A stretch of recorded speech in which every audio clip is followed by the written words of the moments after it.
Struggling to Get Pregnant, featuring Natalie Coughlin. And this is episode 150 on alternative health tools, where together we discover alternative healthcare tools and explore integrative healing philosophies for both individuals and practitioners.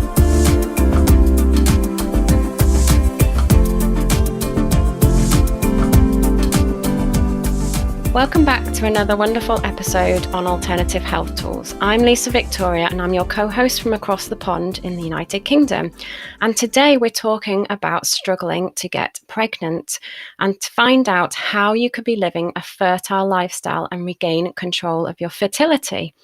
Today we're joined by the wonderful Natalie Coghlan, who is a nutritionist and fertility expert.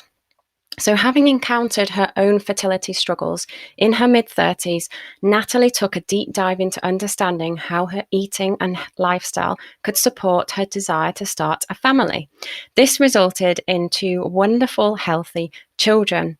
So Natalie is now helping women trying to conceive to realize their dream of a healthy pregnancy, which is just super fantastic. I can't wait for this episode. It's full of insightful information on alternative ways to live a healthy lifestyle to support with fertility. So our key points today, we're going to be talking about how you can regain control of your fertility by focusing on diet and lifestyle.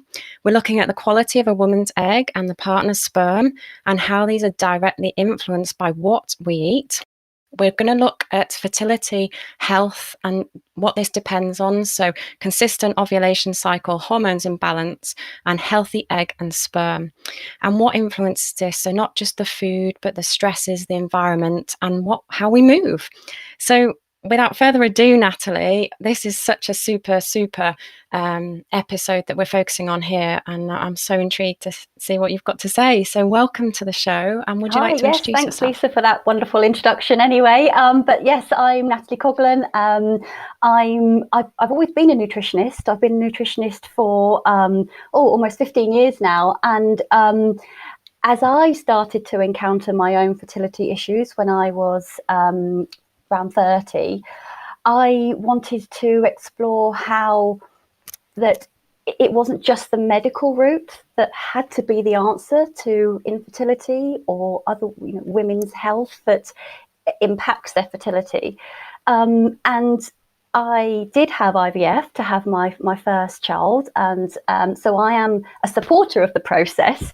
But it's amazing to think that our diet and lifestyle can help that process to be even more successful. And that's what got me into looking at ways of improving my environment.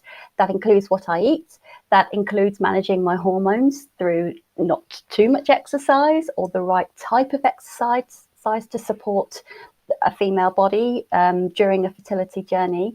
And also my hormones in terms of the foods that I eat that impact my hormones. So that's what got me on my journey into looking how the food that we eat can help improve fertility. And it also led for me having my second child naturally, because it was that process and that time period in between my first pregnancy and my second that I really focused in on what I could do. And now I just have so much information and personal experience that I want to spread and inform other women going through this, that you really can have that control back into your life. And I wanted to feel like I was able to do something about it and not just have to rely on medical options that was really the only option given to me at that time.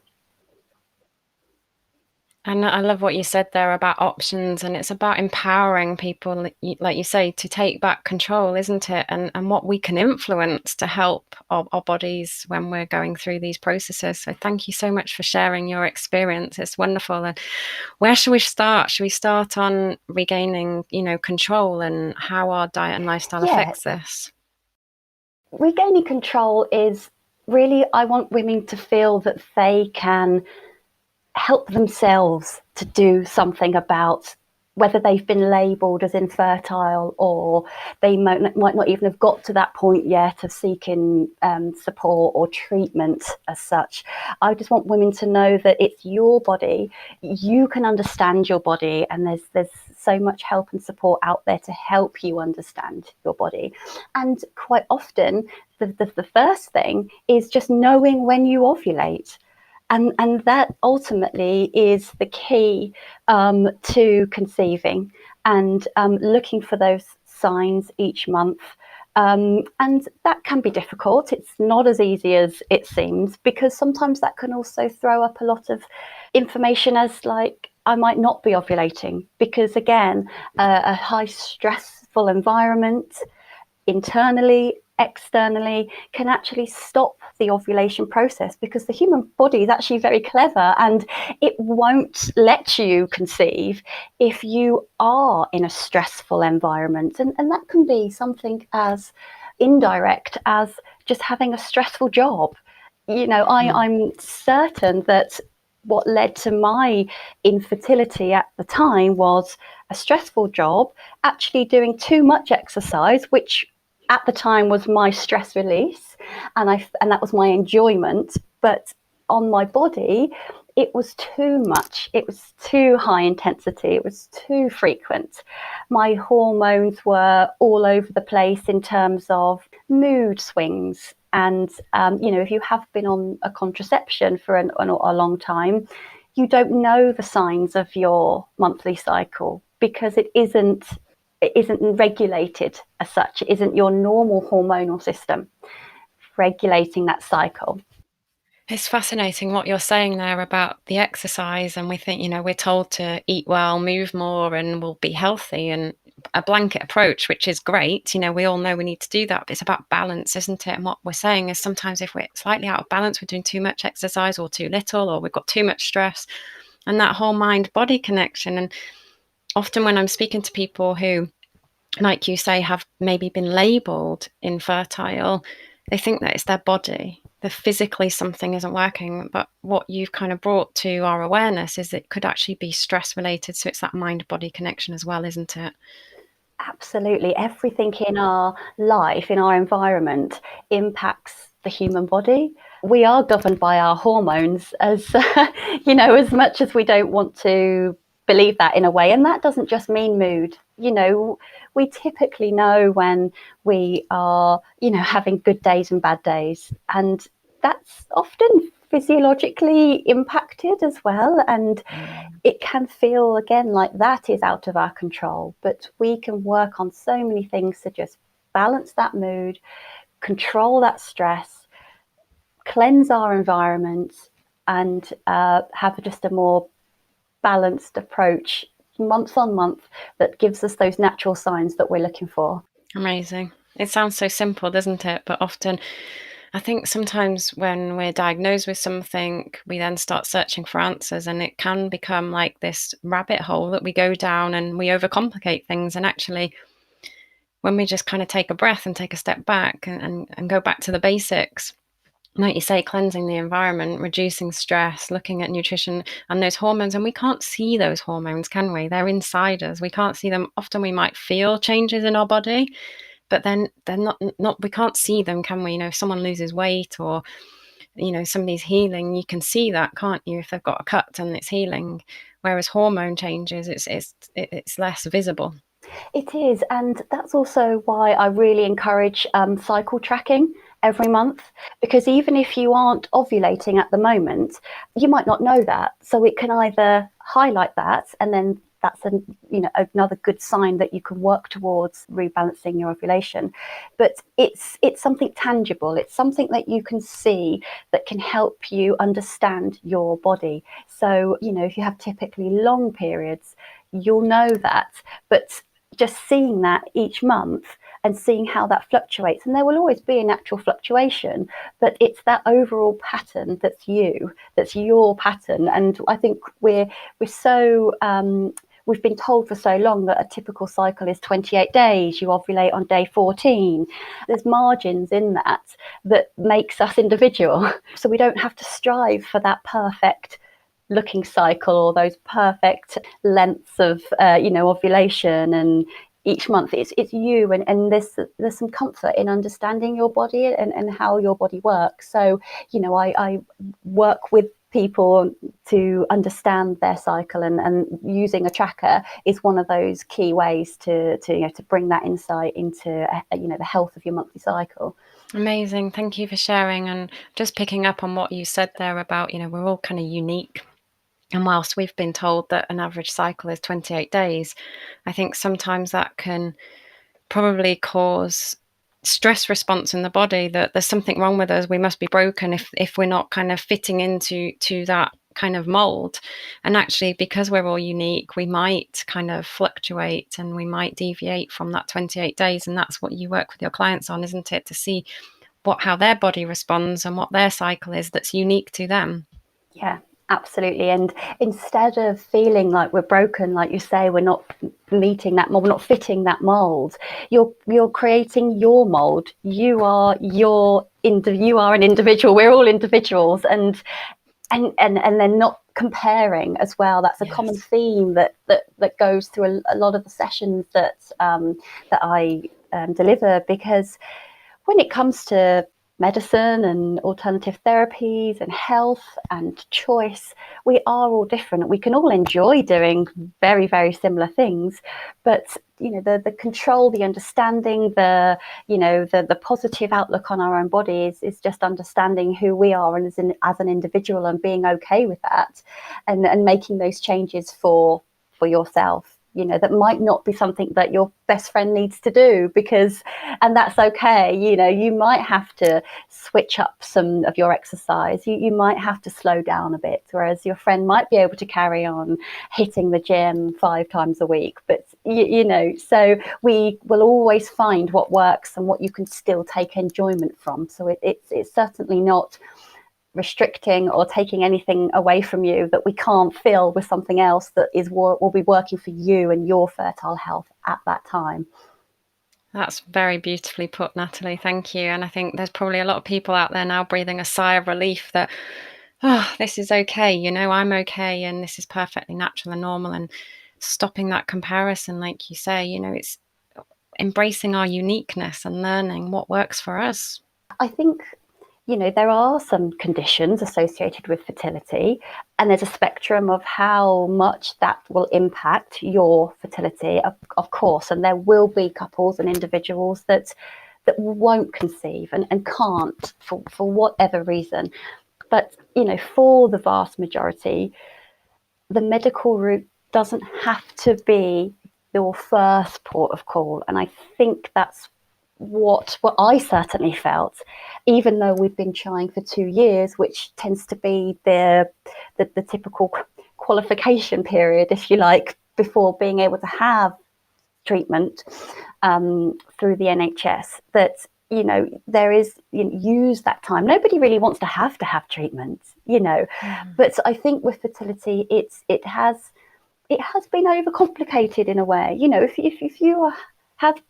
If you've gone through the normal tests and they have come back, normal, and no obvious reasons why you can't conceive, then I just encourage people to consider the diet, lifestyle, environment, hormonal balance approach, because it can be a real support and successful way before you have to consider medical treatment. I think we're singing from the same hymn sheet here, because when I coach my clients as well, it's just knowing that there's alternative options available that we can start with, which is looking at nutrition, like you say, looking at lifestyle, looking at our environment and the toxins that we're taking on board, and that might be the stress, or that might be what products we're putting on our skin. And there's a lot of natural alternative solutions that we can try before we have to go down that kind of final route. And that's what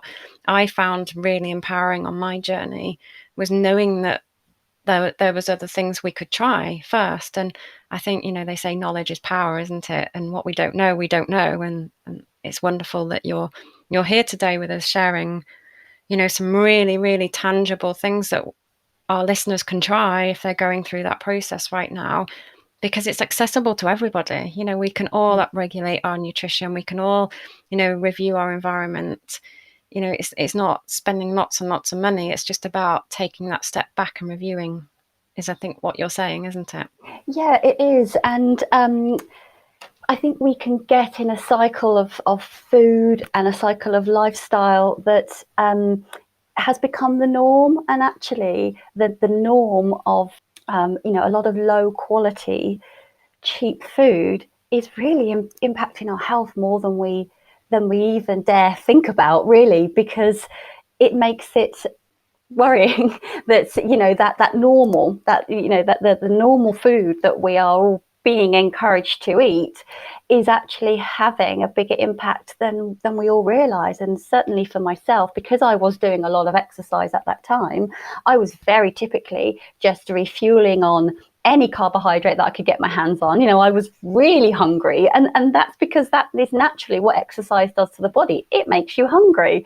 So if you're then just refueling with a loads of high sugar foods or highly refined foods like breads, pastas, rice, it actually doesn't stop the hunger. You're hungry all the time.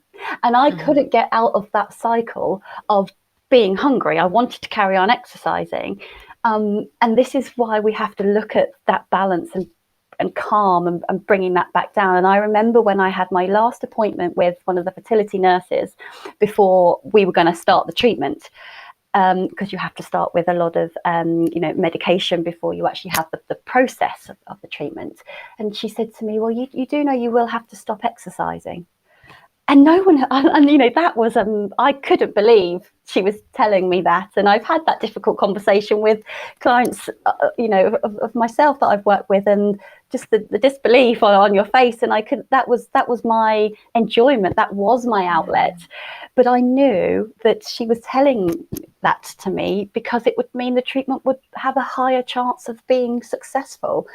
And that's what I did. So, it's not about stopping. I didn't stop altogether, but I found better, more calming options. And that was yoga, meditation, walking. Everyone can go for a walk. And, like you say, this isn't about spending a fortune on high quality this, top this, the latest trainers or sports gear. It is just getting out there, doing what's best for the body, and striving for that calm, that balance, so you're giving yourself the best chance of conceiving. Amazing. I'm picking up on 3 points there. I'm picking up on the nutrition, the exercise, and the balance. And it's about bringing everything back into harmony, back into balance, so our body can do what it knows how to do best. But we've got to be able to give it the space to be able to kind of do what we want it to do. And if that's bringing it back into balance by reducing our exercise so our body calms and gets back into that kind of homeostasis, then that's what we need to do. And when you talk about exercise, we're all told to move more, aren't we? But what does move more mean? And to someone that could be just going for a walk, like you say. Somebody else, they could be going to the gym five times a week. But it's about being unique to us, isn't it? And when you talk about nutrition and carbohydrates, I just remember the episode we did with Mike Collins, and it was episode 83. And he talks about sugar addiction, and it's that carb cycling, isn't it? We get on that addiction, and we eat the carbohydrates, the breads, the pasta, the rices, and then we have this hunger again, where we just kind of are on this loop. And what you're talking about here is what is deemed as normal in this modern day world, and these fast foods that are so accessible now, and everybody's so busy and we're reaching for them. It is actually creating an addiction. And if any of our listeners want to go back to episode 83 and listen to the one on Mike Collins, I mean, Natalie could talk about it in abundance as well, but that's not why we're here today. We're talking about fertility. But nutrition is really, really important to bring back balance into our lives. Yeah, exactly. And the direct link to fertile health with food is that for a woman in particular, our eggs, so we are born with all the eggs that we will ever have. So that is a fact. Okay. And of course you can have your egg reserve tested. Okay. So that might be something we want to consider. But, regardless of that, the eggs that we do have are on a 3-month cycle of maturation. So every month, that egg that we ovulate has already taken 3 months to get to that point to ovulate.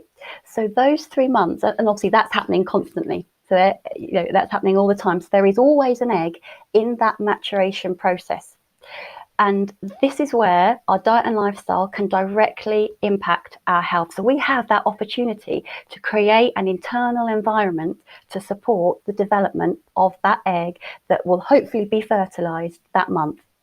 And so what we want is that environment to be an anti-inflammatory type environment, because it takes a lot of energy for that egg to be matured.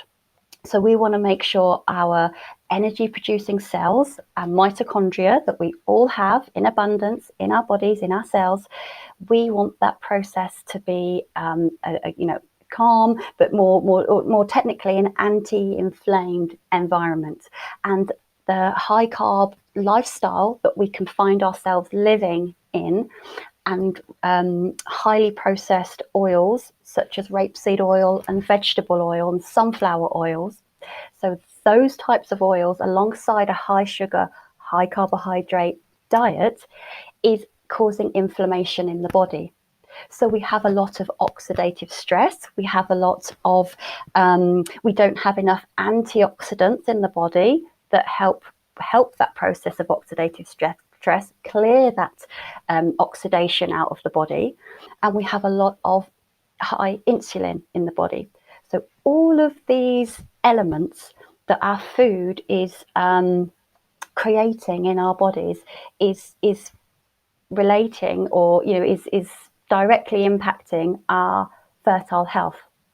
So I know I mentioned a lot of terms there, and a lot of synergies to our diet and our actual fertile health, but that is it at the core, is that we are finding ourselves with a lot of inflammation and a lot of oxidative stress and high insulin levels, which as a vicious cycle causes inflammation and causes oxidative stress. So you can see why we are finding ourselves in a suboptimal level of health. And in some people, fertility is where that symptom is expressing itself. Totally fascinating what you say there, and the fact that we're born with all of our eggs when we're born is such a kind of mind-blowing fact, isn't it? And it's fascinating. And I just think the power of this is that we can actually control, like you say, the maturation part of our eggs being released through nutrition, and that's going to have an impact as to how that egg reaches maturity. I mean, how amazing is that we can take back control of how that egg matures? And I didn't know, well, I mean, obviously I know the impact of nutrition, but obviously I never really taken a step back because I haven't got children, and I'm not even tried to have children yet. So I hadn't even kind of gone down that thought path of how the eggs mature and the direct impact of our nutrition on that. And that's just so fascinating. Yeah, and when you said knowledge is power, you know that now, and your listeners know that now, and it's just wonderful to sort of understand that link between what we choose to eat and the health of our bodies. And we all know, we do know that, but just in this fertility space, you can feel helpless and hopeless, and you really can, and I was there, and so I can really feel for individuals that are at that point, but just knowing that there is plenty we can do about it, and giving yourself the best shot, feeling in control, giving yourself the best opportunity, for me was what got me through that time in my life, because I thought, right, okay, I can do something about that now. I'm not relying on anybody else or the medication to make that happen. I knew that there was lots of things I could try, and sometimes it's just one thing that helps. Sometimes it might just be the exercise balance, the calming against the more intense exercise.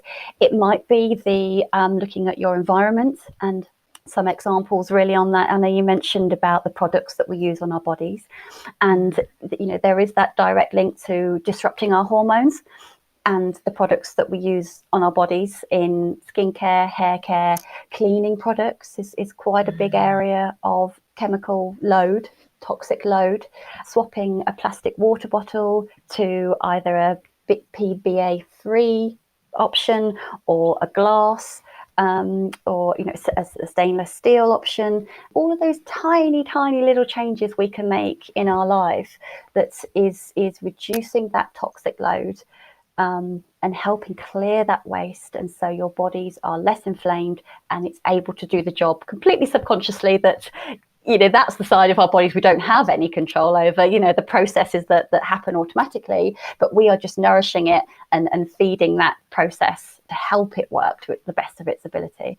It's so empowering, isn't it? Everything you're saying, I'm just kind of nodding here. I mean, our listeners can't see us, but it's music to my ears. I was actually training some GPs at the weekend on mental resilience, and we were talking about toxic load.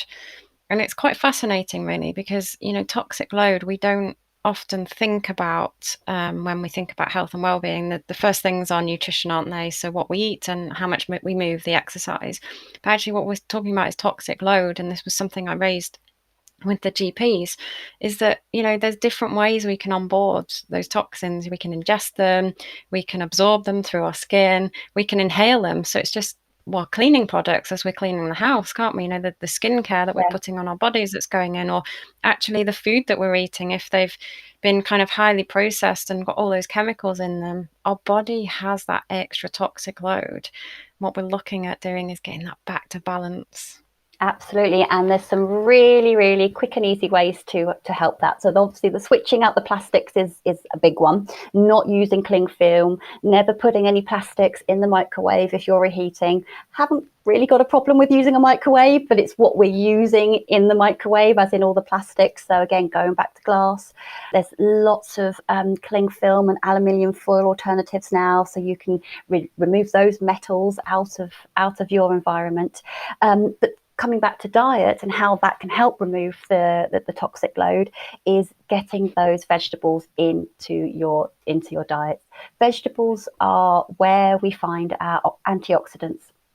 And it's the antioxidant properties of vegetables and some fruits, some high antioxidant berries, antioxidants such as berries, is where we get those magical particles of antioxidants that help clear out that oxidative stress. So that's another big way you can compensate or help clear out your toxic load.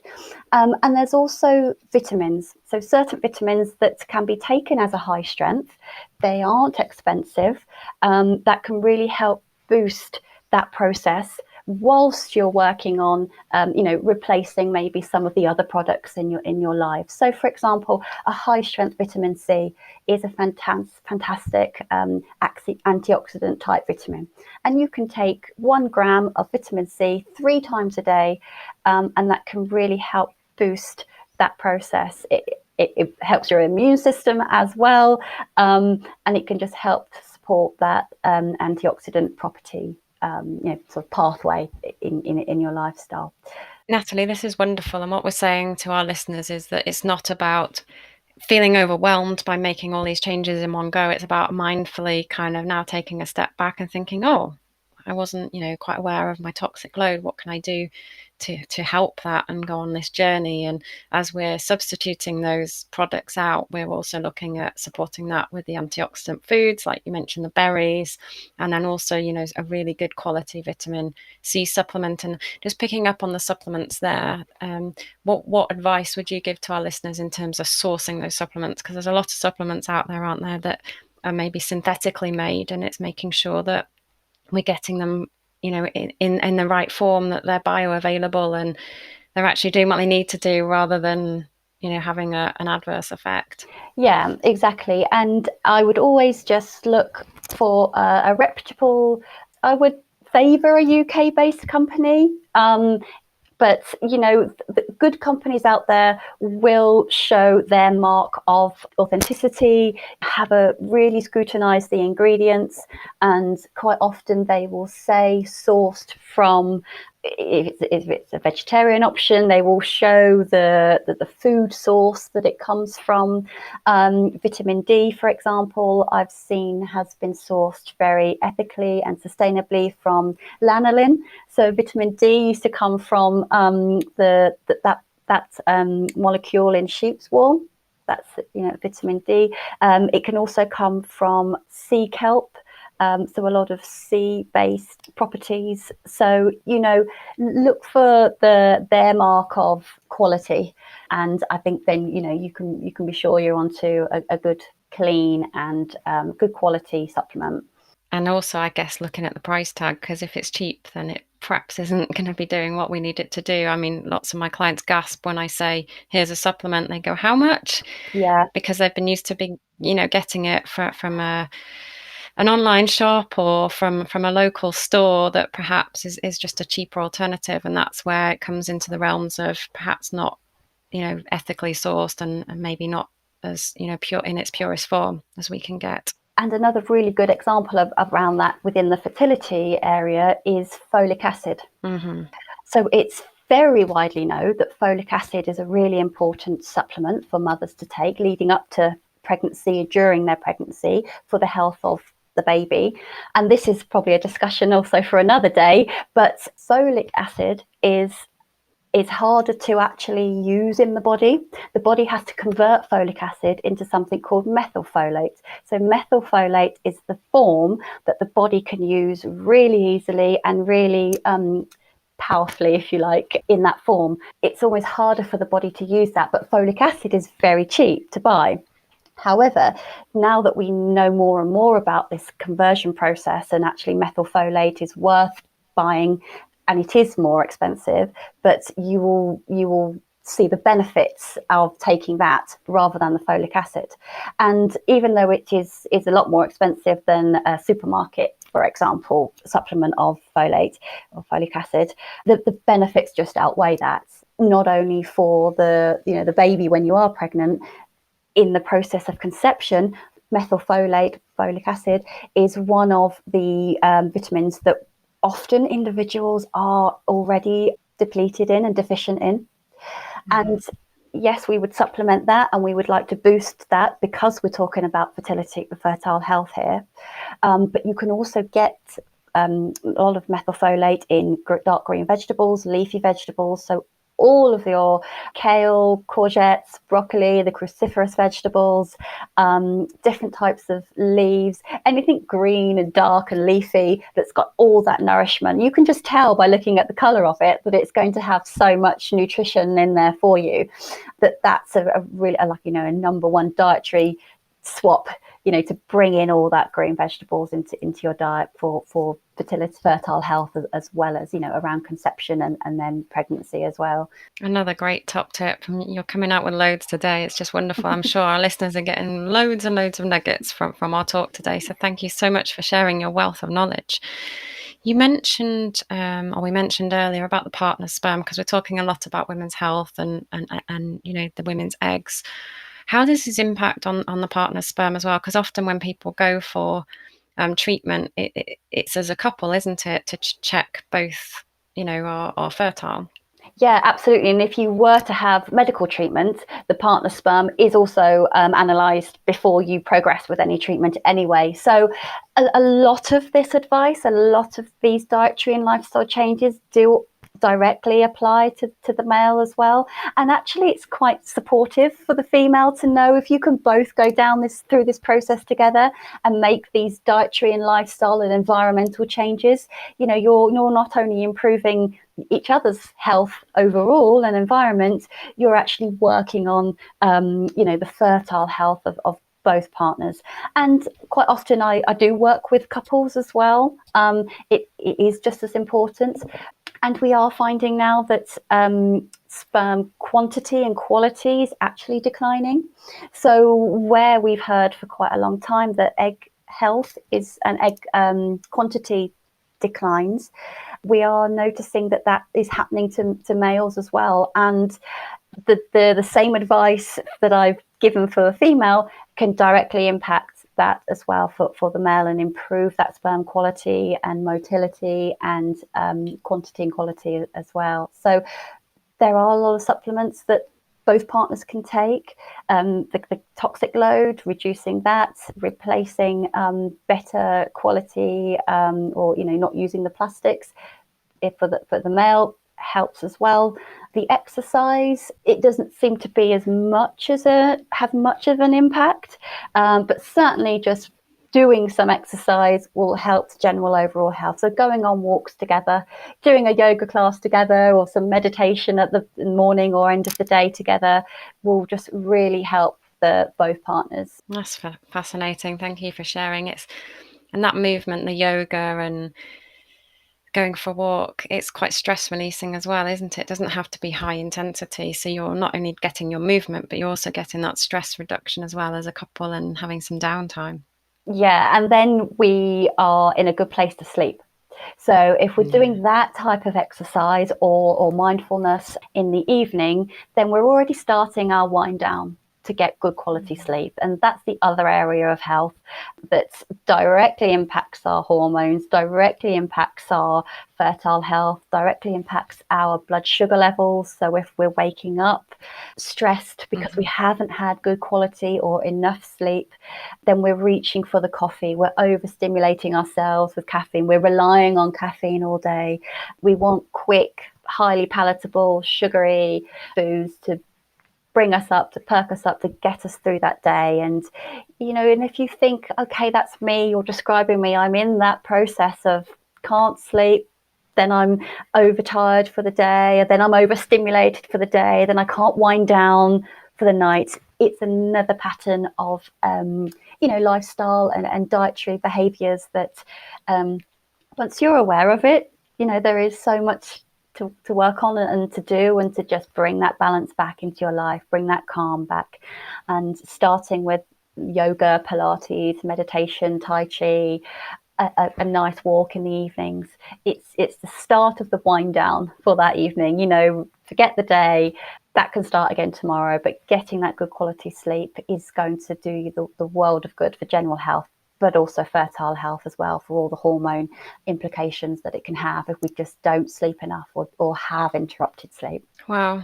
Such a wealth of knowledge you are, Natalie. It's amazing that you're sharing all these insights, and what you're saying to our listeners, if you feel like this is me, that's okay. If you're on this kind of this circuit of, waking up in the morning feeling tired and then being overstimulated, later in the day because we maybe had a caffeine hit or a sugar hit and we can't then wind down.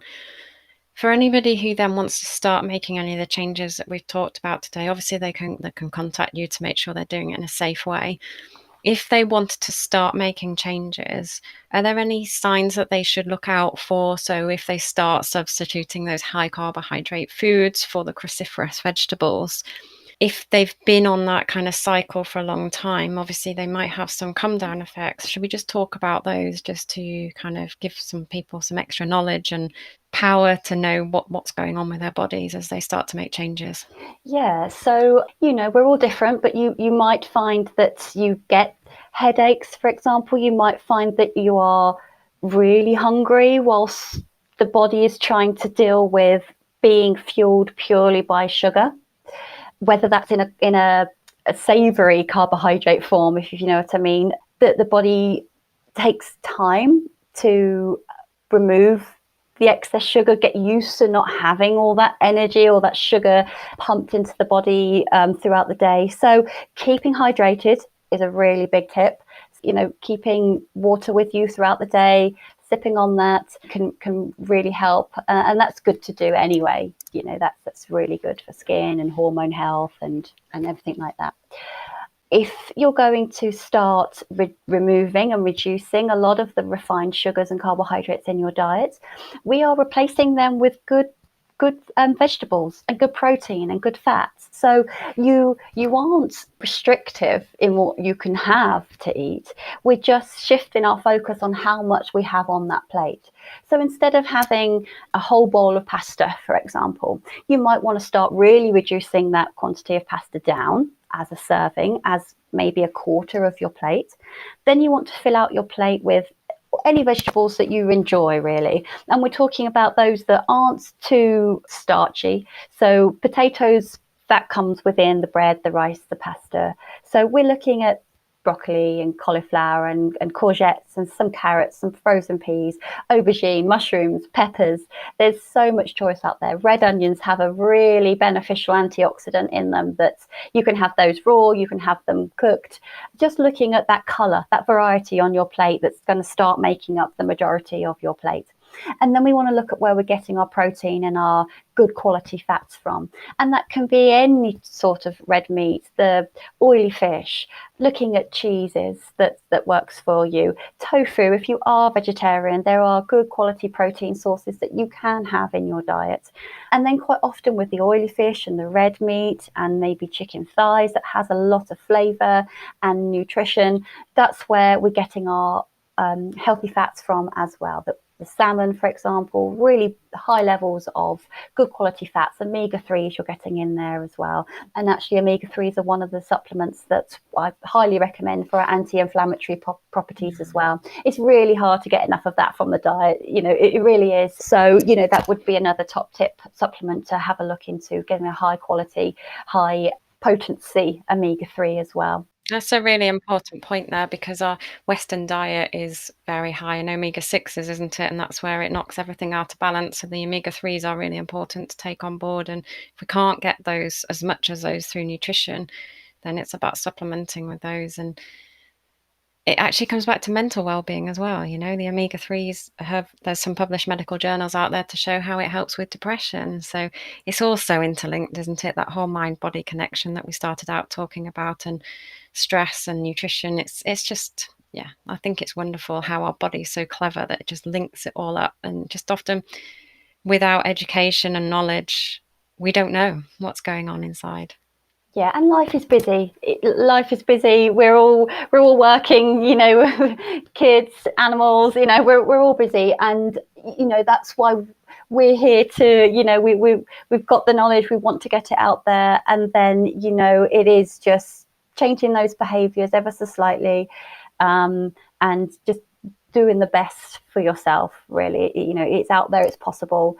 We've got a lot of information and products and natural food at our fingertips that we just need pointing in the right direction, and then we're off. And at the end of the day, this is all to help people have a child, because sometimes it can really feel like it won't happen. And that's where I was, and I want people to believe it can and will happen. And these are the things that can make that difference if you haven't already thought about looking at your diet and lifestyle and your environment. That's wonderful. I think the biggest thing that I'm taking away from this podcast is that we have, as females, this pot of eggs that we're born with, and actually we get to nurture those. It's not that we're at the mercy of, medical intervention. If we are labeled as infertile, there are things that we can do to nurture our eggs through their maturation process, like you're saying. And that was kind of a really big takeaway for me today, is that we can take back that control. And that's what we're talking about, isn't it? Here is about empowering individuals to take back control of not only just their health, but the health of their eggs and their future kind of offspring. Yeah, lovely. That's really summarised it lovely, Lisa. And I have this wonderful image of, when we plant flowers in the garden, if we nurture them and water them, they're going to grow, aren't they? If we put them in a nice environment. Whereas if we forget to water them and they're over exposed to sun and toxins and sprayed with chemicals, they're probably going to wilt, aren't they? And actually they're not going to be as healthy. And I just got that wonderful analogy in my head, and that's kind of like the egg. That's what we're doing with our eggs, isn't it? Yeah, and we can do that. It's our body, we've got all of that at our fingertips to really nourish. It's nourishing us as mothers, as individuals, as just our own health. No one's going to do that for us. And I think the power in knowing that we are the ones that should understand our bodies and can make such a difference to our fertile health.